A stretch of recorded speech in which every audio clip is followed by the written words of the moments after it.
दोस्तों, legal aid legal में एक बार फिर से आपका स्वागत है। आज हम चर्चा करेंगे एक ऐसे कानून के बारे में जो कि धार्मिक स्थलों के संरक्षण के लिए और जैसे हैं जिस स्थिति में उसको बनाए रखने के लिए बनाया गया था। आजकल आप देख रहे हैं 11वां मस्जिद का मामला फिर से चर्चा में है। कुछ लोग चाहते हैं कि वहाँ पर सर्वे किया जा रहा है, जबकि मस्जिद कमेटी चाहती थी कि सर्वे ना किया जाए। अदालत भी गए, अदालत से भी उनको रिलीफ नहीं मिला। इससे पहले हमने एक बहुत लंबा तल्ख तजुर्बा किया है बाबरी मस्जिद के विवाद में। करीब 150 साल से ज़्यादा विवाद चला। इसी विवाद को देखते हुए और इन बातों को देखते हुए शायद केंद्र सरकार द्वारा 1991 में एक कानून बनाया गया था जिसको the places of worship special provision act 1991 के नाम से जाना जाता है, जो कि 42nd एक्ट था 1991 का, जिसे 18 सितंबर 1991 को पारित किया गया था। इस कानून को आपके लिए जानना इसलिए भी ज़रूरी है, आज की जो चर्चा चल रही है वो किस डायरेक्शन में जा रही हैं, उनकी सही दिशा क्या होनी चाहिए। अगर आपको इस कानून की जानकारी होगी तो आप भी उस पर ये चीज़ें बातें कुछ कह सकेंगे, निर्धारित कर सकेंगे, जिसका जानना मैं समझता हूँ कि आपके लिए बहुत ज़रूरी है। तो दोस्तों, जैसे कि मैंने बताया, the places of worship special provision act 1991 उस समय की सरकार द्वारा बनाया गया था। एक छोटा सा कानून है, केवल 2 पेज का और 7 धाराओं का, जिसका उद्देश्य मैं बताया था। उसका उद्देश्य आपको इसके प्रीएम्बल से इसका पता चल जाएगा, जिसमें कहा गया था an act to prohibit conversion of any place of worship and to provide for the maintenance of the religious character of any place of worship as it existed on the 15th day of 1947 of August and for matters connected therewith or incidental thereto। यानी कि 15 अगस्त 1947 को जो धार्मिक स्थान जहां था और जैसा था उसको वैसा ही बनाए रखा जाएगा।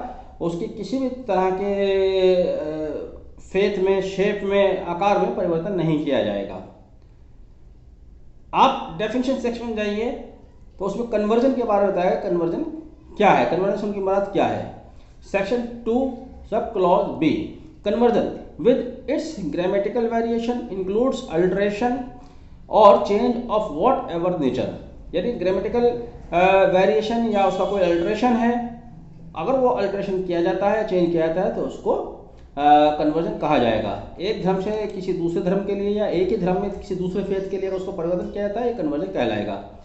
प्लेसेस ऑफ वर्शिप में क्या आते हैं, सेक्शन 2C में बताया गया है, जो कि डेफिनेशन का पार्ट है इस एक्ट का, जिसमें कहा गया है places of worship means a temple, a mosque, gurdwara, church, monastery और any other place of public religious worship of any religion denomination और any section thereof by whatever name called. यानी कि इसमें सिर्फ मंदिर और मस्जिद नहीं है, चाहे वो गुरुद्वारा है, चाहे वो चर्च है, चाहे वो मोनेस्ट्री, किसी भी धर्म का, किसी भी फेथ का, किसी भी विश्वास का कोई धार्मिक स्थान है, पब्लिक प्लेस है, उसको कन्वर्ट किसी दूसरे फेथ में नहीं किया जाएगा यदि 15 अगस्त 1947 के दिन उसकी जो स्थिति थी उस स्थिति से इतर उसका परिवर्तन किया जाता है।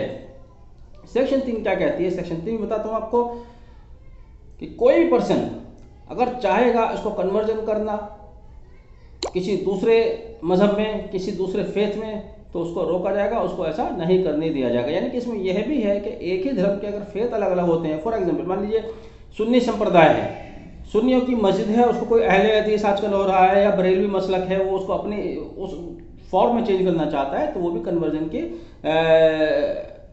धाराओं में इसकी परिधि में आएगा।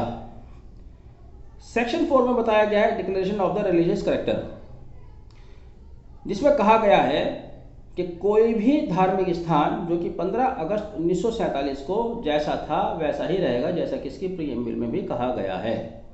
Section 4 sub section 1, it is hereby declared that the religious character of a place of worship existing on the 15th day of August 1947 shall continue to be the same as it existed on that day। आगे इसमें यह भी कहा गया है कि यदि 15 अगस्त 1947 से पहले कोई अपील, कोई प्रोसीडिंग किसी कोर्ट में, किसी ट्राइब्यूनल के समक्ष चल रही है, तो वह आगे नहीं चलेगी, इस कानून का अनिवार्य खत्म हो जाएगी।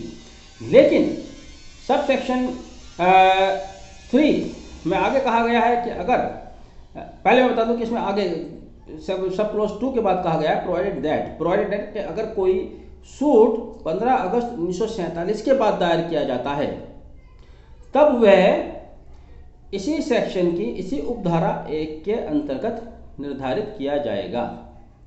देखिए छोटा सा कानून है, 2 पेजेस का कानून है, केवल 7 धाराओं का कानून है, पुनः रिपीट कर रहा हूँ। लेकिन कानून कुछ इस तरह का बनाया हुआ है, या उस समय की सरकार द्वारा ऐसे ही कानून बनाए जाते थे जिनको आप पढ़ें या पढ़कर अपना सर धुनें। ऐसा ही ये कानून है, आप इसको पढ़ लीजिएगा। सेक्शन 2, सेक्शन 3, सेक्शन 4, और जब सेक्शन 4 पूरी पढ़ेंगे तो आपके सामने कन्फ्यूजन निकल कर आएगा, या ये कहिए कोई कंक्लूजन नहीं निकल कर आएगा। इस तरह के कानून उस समय की सरकारों द्वारा बनाए जाते थे। कितने शातिर, कितनी कनिंग सरकारें रही होंगी जो अंग्रेजों की तरह कानून बनाया करते थे। मैं इस बात में वर्तमान सरकार की तारीफ करूँगा कि आजकल जो कानून बनाए जा रहे हैं वो इस तरह के बनाए जा रहे हैं कि अगर किसी को कानून का लेश मात्र ज्ञान नहीं है तो भी उस कानून को पढ़कर वह आसानी से समझ जाता है। लेकिन आप इस कानून को पढ़िए, छोटा सा कानून है, और फिर किसी नतीजे पे जिस नतीजे पहुँचते हैं वो अपने कमेंट बॉक्स में बताइए। जी, मैं बात कर रहा था सेक्शन 4 सब सेक्शन 3 सब क्लॉज ए, उपधारा 3 clause A. Any place of worship referred to in said subsections which is an ancient and historical monument or an archaeological site or remains covered by the remains, जो उसका मलबा वगैरह रहता है, remains covered by the ancient monuments and archaeological sites and remains act 1958 or any other law for the time being in force। इस पर एक कानून लागू नहीं होगा। Sub clause B, any suit, appeal or other proceeding with respect to any matter referred to in subsection 2 finally decide, settle or dispose of by a court, tribunal or other authority before the commencement of this act। Sub clause 3, any dispute with respect to any such matter settled by the parties among themselves before such commencement। ये बात पहले भी आई थी, बारहवीं वाले मामले में आई थी कि अगर पार्टीज आपस में कोई समझौते पर पहुंच जाती हैं तब उस पर ये कानून लागू नहीं होगा। हालांकि बारहवीं के लिए इसमें अलग से क्लोज दिया गया था। नंबर 4 पर इसमें दिया गया था sub clause D, any conversion of any such place effected before such commencement by acquiescence. And number 5 इसमें कहा गया है any conversion of any such place effected before such commencement which is not liable to be challenged in any court, tribunal or other authority being barred by limitation under any law for the time being in force। अब आते हैं धारा 5। धारा 5 में स्पष्ट कर दिया गया था कि बाबरी मस्जिद का विवाद, चूंकि पुराना विवाद चल रहा है, बहरहाल जो भी कारण रहा उस समय की सरकार ने जो भी सोचा हो, बाबरी मस्जिद राम जन्मभूमि को इस कानून से बाहर रखा गया था, उसे इस कानून में शामिल नहीं किया गया था। आइए धारा 6। धारा 6 में पनिशमेंट भी बताया गया है। कहा गया है कि यदि कोई व्यक्ति इस तरह का इसका कंट्रोवर्शन करना चाहता है, इस कानून का उल्लंघन करता है, यानी किसी धार्मिक स्थान को किसी दूसरे धर्म के लिए परिवर्तन करता है, तो ऐसे व्यक्ति को सजा हो सकती है जिसकी अवधि 3 साल तक हो सकती है। मिनिमम बताई गई, लेकिन मैक्सिमम अवधि 3 साल तक हो सकती है। साथ ही उस पर पनिशमेंट भी लगाया जा सकता है।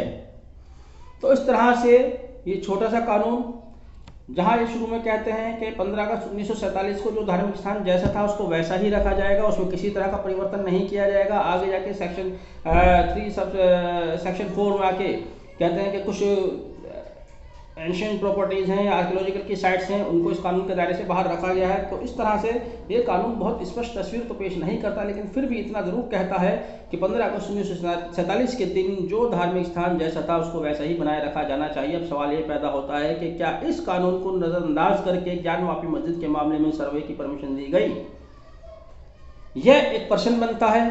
न्यायालय जब धार्मिक विवादों से संबंधित कोई रिट फाइल होती है उसको किस आधार पर एडमिट करते हैं, इस कानून को क्यों नहीं सामने रखा जाता? अगर इस कानून को सामने रखा जाए तो मैं समझता हूँ बहुत सारे विवादों पर अंकुश लग जाना चाहिए था, लग जाना चाहिए, और यही हम सबके हित में है। पुरानी बातों को हम जितना निकालेंगे उतने विवाद बढ़ेंगे। गांव देहात की एक मिसाल है कि गोलर को खोलोगे तो भुनके ही भुनके निकलेंगे। बेहतर होगा कि हम आगे सोचें, आगे बढ़ें। वीडियो को आखिर तक देखने के लिए बहुत बहुत धन्यवाद। मैं समझता हूँ बताई गई जानकारी आपको पसंद आई होगी। वीडियो पसंद आया हो तो इसको लाइक और शेयर करना नहीं भूलिएगा। वीडियो आखिर तक देखने के लिए बहुत बहुत धन्यवाद। Thank you. Have a nice day.